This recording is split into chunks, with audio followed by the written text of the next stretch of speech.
پیغمبر علیه الصلاۃ والسلام مبارک فرمایي یو سړی دی 3 ورونه لري ناجوړ دی پر مرګ باندې دی نو اوس یو ورور راوغوښتي هغه ته ویلې ول ته به زما څه خدمت وکړې زه خدایم د مرګ پر تخته باندې یم هغه ورته ویلې ول زه ستا دا خدمت کولی سم چې ته ناجوړه یې ډاکټر لرې دې بیا یم حکیم لرې دې بیا یم دوا در کوم خوراک در کوم له یخه دې ګورم له ګرمۍ دې ګورم له ستومانۍ دې ګورم که تکلیف راتلی د هغه څخه دې ګورم او بیا که چیرې ته مړ سولې مطلب بیا ستا جنازه در کوم غسل در کوم کفن در کوم چې پټ وکړې بیا مطلب ستا پاتا اخلم که خلکو ستا پوښتنه وکړه زه به ستا صفتونه ورته کوم موږ دغه کولی شو صحابه ورته ویلې صحابه ویل یا رسول الله دا خو دی خاص ورور نه دی دا خو دی خاص خبره نه ول دویم ورور یې راوغوښتي هغه ته ویلې ستا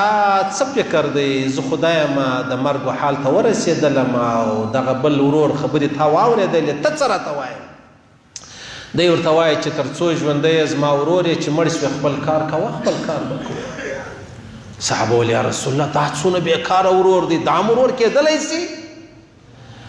هغه بل یې راوغوښتي هغه ته ویلې ول تا خو زما د 2 ورونو خبرې واورېدې ول وامې اورېدلې ول نو زما به څه وکړې زما څه کولی سي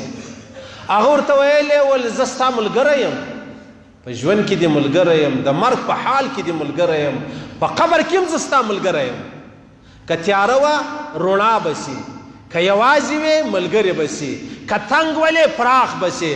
او د حشرګاه پر میدان دې هم زه ملګری یم که چیرې ستا عملنامه تلل کېدل لا ستا ګناوې زیاتېدې زه به کوشش دا کوم چې ستا نیکۍ ستا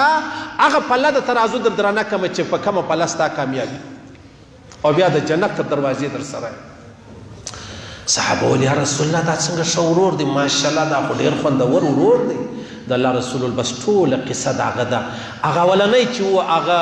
ول زه به ستا خیال ساتم ډوډۍ و دوا و کفن و دفن و جنازه و پاتاوي به کوم دا د ده قریبان دي دا د ده عزیزان دي دا د ده اولاد دی دا یې بابا و ادي و کوروالا و خاوین دي صحیح سلو هغه ورته ویل دا دویم چې ورته ویل ول خپل کار کوه خپل به کوم تر څو ژوندی وي ملګري به وي چې څه وخت سترګې پټې شوې خپل کار کوه خپل به کوم دا د ده مال و دولت دی چې ما ورته ډېر په نازیږو هغه ورور مې جلا کړی دی د ورور سره مې کیسونه دي د خور سره مې کیسونه دي د بابا سره مې پر خپل مال کیسونه دي د ادي سره مې سلام پر دې دنیا بند دی